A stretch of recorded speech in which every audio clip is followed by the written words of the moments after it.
नमो बुद्धाय, जय भीम। आप सभी का स्वागत है आपके अपने चैनल मेरे बाबा किताबों में। आज हम आपके सामने पेश कर रहे हैं राष्ट्र के भविष्य का विचार करते हुए लोगों की प्रतिष्ठा, नेताओं की प्रतिष्ठा, वैसे ही पार्टी की प्रतिष्ठा नगण्य होती है। किसी भी बात से ज्यादा राष्ट्र का भविष्य बहुत महत्व का होता है। इसका कारण इस संविधान सभा का एक दिल से काम करने के लिए ही फायदेमंद होगा, ऐसा नहीं तो मुस्लिम लीग द्वारा कोई निर्णय लेने से पहले उसकी भी प्रतिक्रिया संविधान सभा को पता चले, इतने के लिए मैं जयकर की उपसूचना को समर्थन दे रहा हूं। हम यदि जल्दबाजी से बर्ताव करेंगे तो भविष्य में उसका क्या परिणाम होगा, इसका भी विचार करना चाहिए। इस सभागृह पर जिस कांग्रेस पार्टी का वर्चस्व है, उनके मन में इस बारे में क्या योजना है, मुझे मालूम नहीं। इस बारे में वे क्या विचार कर रहे हैं, ये बताने का मुझे अधिकार नहीं। इस बारे में उनके पास कौन से उपाय हैं, उनके कौन से दांव पेंच हैं, ये मुझे मालूम नहीं। किंतु निर्माण हुए इस सवाल का एक त्रयस्थ समझकर विचार करते समय मुझे ऐसा लगता कि इस बारे में भविष्य तय करने के केवल तीन ही मार्ग हैं। एक पक्ष ने दूसरे पक्ष के सामने शरण आना, यह एक मार्ग। शांति से विचार, विनिमय से उपाय ढूंढ निकालना, यह दूसरा मार्ग। और तीसरा मार्ग अर्थात संघर्ष। महोदय, संविधान सभा के कुछ सदस्यों द्वारा मैं ऐसा सुन रहा हूं कि वे संघर्ष करने की तैयारी में हैं।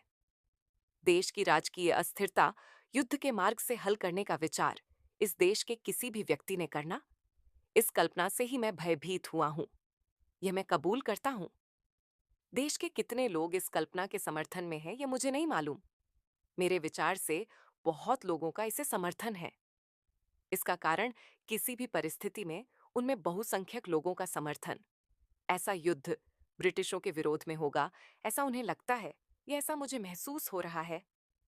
किंतु महोदय, जिस युद्ध का इस जगह विचार हो रहा है, जो लोगों के मन में है, वह युद्ध स्थानीय, मर्यादित और सिर्फ ब्रिटिशों तक ही सीमित रखना संभव है क्या? ब्रिटिशों के अलावा और किन के साथ लड़ना नहीं पड़ेगा, तो इस तरह के दांव पेंच को मेरा ज्यादा विरोध रहने का कोई कारण नहीं है। किंतु यह युद्ध केवल ब्रिटिशों के विरोध में होगा क्या?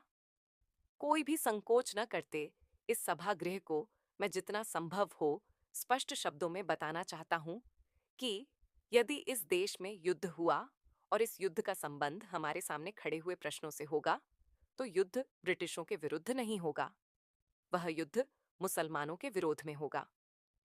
उसमें भी और गलत, अर्थात यह युद्ध ब्रिटिश और मुसलमानों की संयुक्त आघाड़ी के विरुद्ध होगा।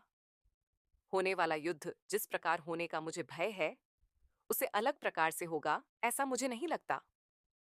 महोदय, अमेरिका के साथ हुए समझौते के वक्त बर्क ने किए महत्वपूर्ण भाषण का एक हिस्सा इस सभागृह को मैं पढ़कर सुनाना चाहता हूं।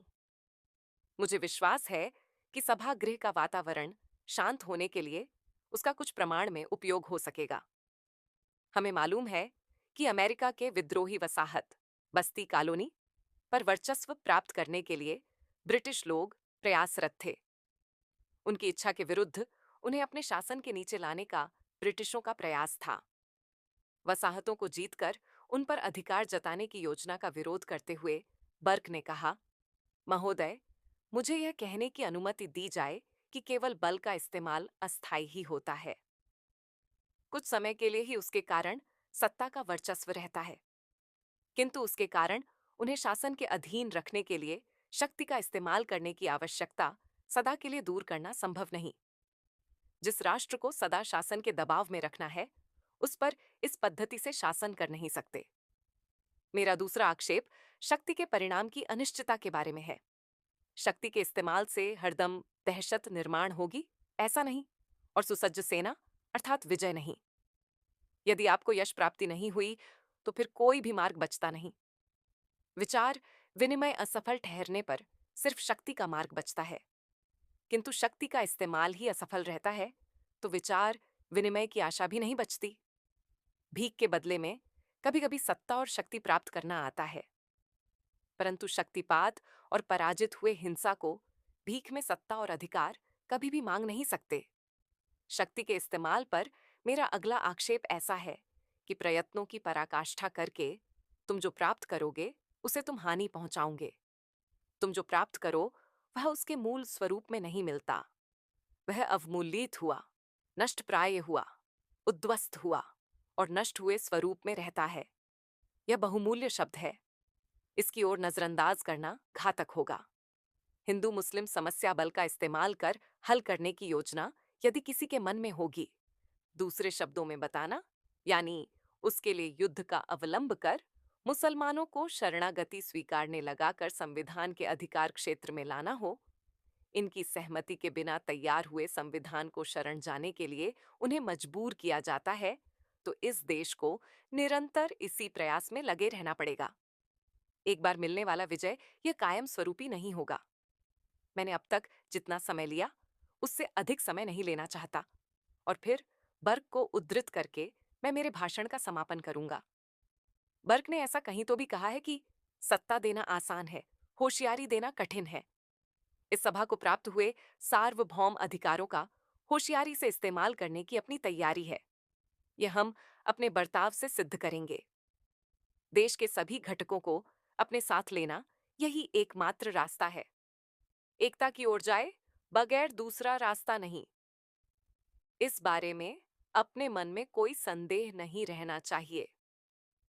हम आशा करते हैं कि यह बाबा साहब की बातें आपको अच्छी लगी होगी, तो इस चैनल को सब्सक्राइब कीजिए और बेल आइकॉन को प्रेस करना ना भूले।